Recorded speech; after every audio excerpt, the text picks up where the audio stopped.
So this was a recommended video idea from someone in my Discord. Shout out to KimoCheese in my Discord for recommending this video. And if you guys aren't already aware, we currently have an event, if I can find it, Akashi's Gratitude Gear Support.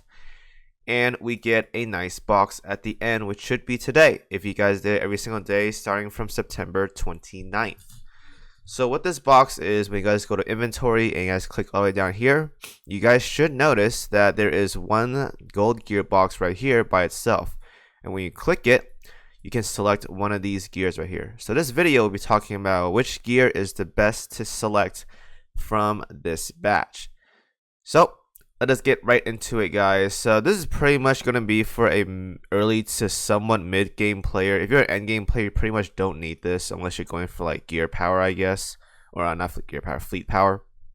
Then you probably want these for stats to boost your fleet power for whatever goal you have in mind. But for early mid game players, this is definitely a very good event to do because it gives you a really nice resource at the end of the 7 days of waiting. So let's get right into this video, starting with the Quintuple Torpedo mouse. So we won't be talking much about these gears in particular because I'm already doing a video about that, right? So we'll briefly talk about them. Really good for auto battle, is still used one of the common ones nowadays. Now homings are a bit better because of accuracy, but by no means are these bad as well too.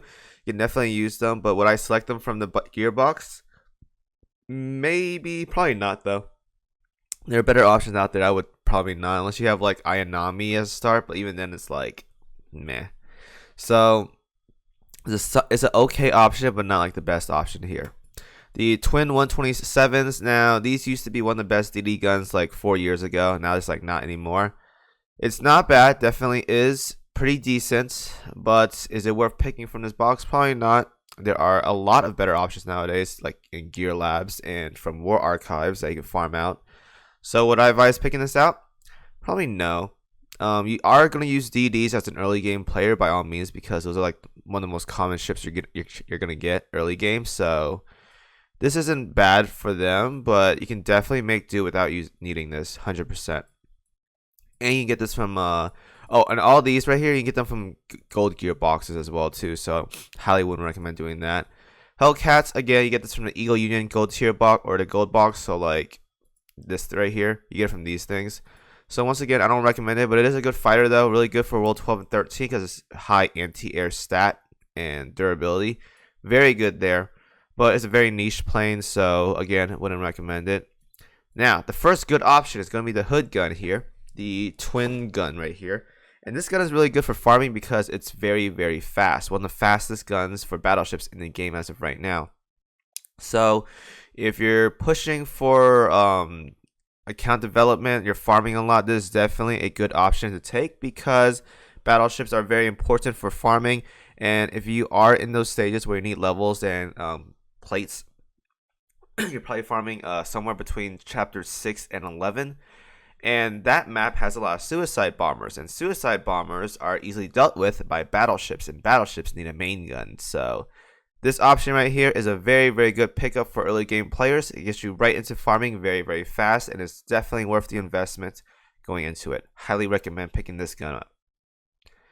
Next one is the Firefly. These are dive bombers. They aren't the worst, but hell divers exist, so you're better off just getting purple hell divers and getting those because way more better and can easily be accessed. And hell divers come from the purple tier of Eagle Union boxes, so it's like very, very easy to get. The next gun is going to be the Mogami Gun, the Belfast gun, whatever you want to call it. I use this for pretty much all my battleships as a secondary just because of the 45 firepower. It is by no means a terrible gun on battleships, but for light cruiser damage, it's seen better days. There are definitely better options out there. But if you're probably a early game player, you don't have many light cruiser guns. You don't need this gun as much. There's like that 4.2, 4.3 gun you can farm out from light cruisers, which is way more cheaper to invest into. Definitely would not say this is worth getting at all. Better options out there. Ryuuseis, again, another good pickup. One of the best bossing torpedo bombers in the game as of right now, right behind Junkers. Now, personally, I say Junkers are way better compared to the Ryuuseis, but I personally made 2+13 Ryuuseis myself just to mess with aircraft timings and plane timings. So it's up to you personally on what you want to pick from this. I say if you're an early game player, don't worry about Ryuuseis as of right now because bossing isn't your primary focus. But if you're that mid-game player transitioning into that end-game content, then getting Ryuuseis right now is definitely a very, very good option. The next will be the heavy cruiser gun, the 203, I think. Now, this gun right here, by no means is like absolutely horrendous. It is not the best option by far, but it's not the worst. But you can make do without having a heavy cruiser gun. If you're an early game player and a mid game player, you probably have better options by then as well too. There's also some good purple ones out there that are way better, if not like on par with this one as well too. So it's negligible. You don't really need it. And the last one is going to be the Iron Blood anti-air. Again, anti-air is one of those things that you don't need early game as much. You need anti-air starting from world 12 and 13. And by then you'll probably have a lot of options for anti-air. You don't even care about it. Like if you're farming 7.2, 7.2 has Roombas, which are way better anti-airs for the most part compared to this gun. And if you're a mid-game player, you probably don't. World 12 right now, you're pushing 13. There are better options out there, and you probably have way better ships out there that don't even need these anti-airs as much. So you don't need this as often. So the overall take here is if you're an early game player, I highly recommend picking up the hood gun right here. This is really, really good. Gets you into farming, gets you into the world 6 through 11 stages where you just farm purple plates and EXP. Very, very good option there. And if you're a mid-game player, you're locking some like circuit boards or whatever from Gear Labs to make more Ryuuseis because this is more difficult to get because it's only from like research and Gear Labs. Then I highly recommend getting some Ryuuseis, especially if you don't have Junkers as of right now. Getting some +10s right now will help you in the bossing stages for like meta fights, some arbiter fights, and definitely the harder fights in the game that are in like Operation Siren, or even like later chapters in the campaign like World 13 and even 14 if you're even at that part of the game. So that is pretty much it. This event is meant for early to mid-game players. If you're an end-game player, there's pretty much nothing you want here. I don't need anything in here.